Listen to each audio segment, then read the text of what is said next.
பின்வாங்குவதில்லை. நான் குறிப்பிட்டிருந்த மகான் வேறு யாருமல்ல, ராகவேந்திர சுவாமிகள் தான். ராகவேந்திரர் பிருந்தாவனத்தில் அடக்கமாகி அங்கிருந்து மக்களுக்கு அருள்பாலித்து கொண்டிருக்கிறார். அவர் வாழ்ந்த காலத்திலேயே அதை பற்றி இத்தனை நூற்றாண்டுகள் நான் பிருந்தாவனத்தில் இருந்தபடி அனைவருக்கும் உதவி செய்வேன் என்று சொல்லிவிட்டு அதன்படியே செயல்பட்டு கொண்டிருக்கிறார் என்பது பக்தர்கள் அனைவருக்கும் தெரிந்த விஷயம். அவருடைய வாழ்க்கையில் நிகழ்ந்த ஒரு சம்பவம், ஒரு சொத்து விஷயமாக பிரச்சனை வந்தபோது, 2 மனிதர்களுக்குள் பிரச்சனை வந்தபோது ராகவேந்திரர் வெள்ளைக்கார அதிகாரியை சந்தித்து ஸ்தூல உடலோடு வந்து அந்த சொத்தை பற்றிய முழு விவரமும் தெரிவித்து விட்டு செல்கிறார். ஆங்கிலத்தில் பேசுகிறார். இது வாழ்க்கை வரலாறு. அந்த ஆங்கில அதிகாரியினால் தெளிவாக அவர் கைப்பட எழுதப்பட்டுள்ளது. இன்றைக்கும் ஆவண காப்பகத்தில் அது பாதுகாக்கப்படுகிறது. இது மிகப்பெரிய அதிசயமான ஒரு நிகழ்வாகும். இதை ஆங்கிலத்தில் மேன் இன் எவரிவேர் என்று குறிப்பிடுவார்கள். அதாவது இங்கும் இருப்பார் அங்கும் இருப்பார். மகான்களால் இது முடியும். ஆவிகளும் தேவைப்படும் போது தன் கடைசி காலத்தில் வாழ்ந்த தன் உறவினர்களுக்கு இதே போன்று காட்சி அளிப்பது உண்டு.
சரிடா மாப்பிள்ள, கிளம்புறேன், லேட் ஆயிடுச்சு. எதுவும் மனசு போட்டு குழப்பிக்காத, நாளைக்கு வரேன். சரி பாப்பா.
என்ன எங்கே இருக்கீங்க?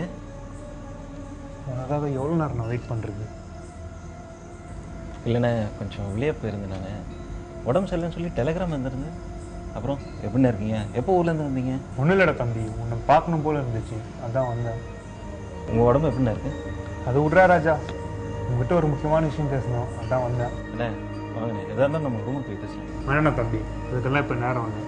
உன்னை பார்க்க வந்ததே நம்ம பிரியா பற்றி பேசணுன்ட்டு தான். ஏன்னா அவளுக்கு உன்னையும் என்னை தர யாருமே இல்லை.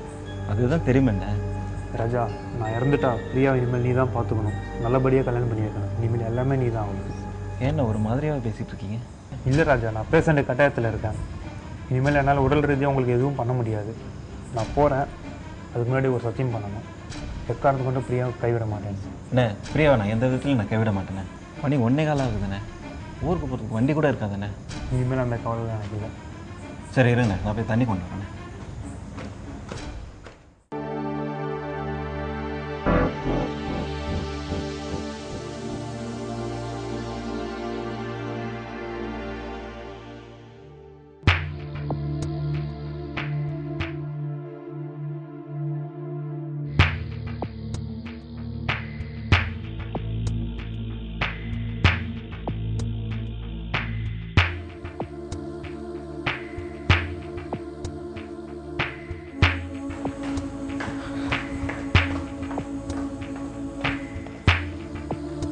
அண்ணே அண்ணே அண்ணே அண்ணே இவ்வளோ நேரம் இங்கே தான் நின்றுட்டு இருந்தாரு. திடீர்னு காணாமல் போயிட்டாரு. ஒருவேளை கனவோ?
Sir Telegram.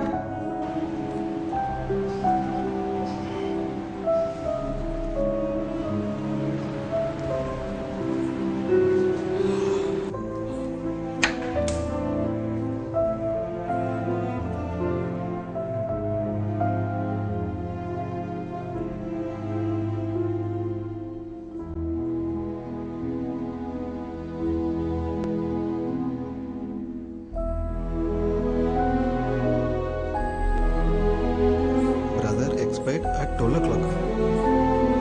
அண்ணன் செத்துட்டாரா?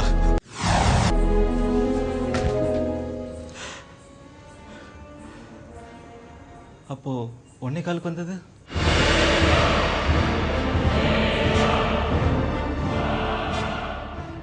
இதே போன்று மற்றொரு சம்பவத்தில் அடுத்த வாரம் ஆத்மா உறங்குவதில்லை நிகழ்ச்சியில் மீண்டும் உங்களை சந்திக்கிறேன். வணக்கம்.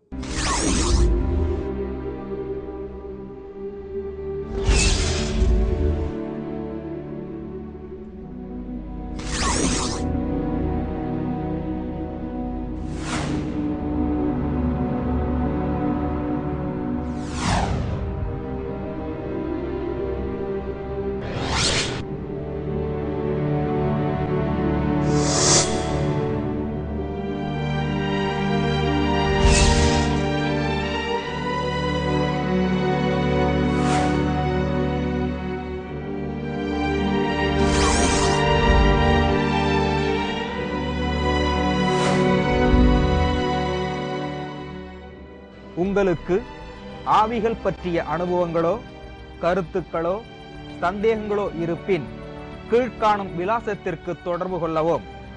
ஆத்மா, captain TV, post box number 5, Maduravoyal, Chennai 95.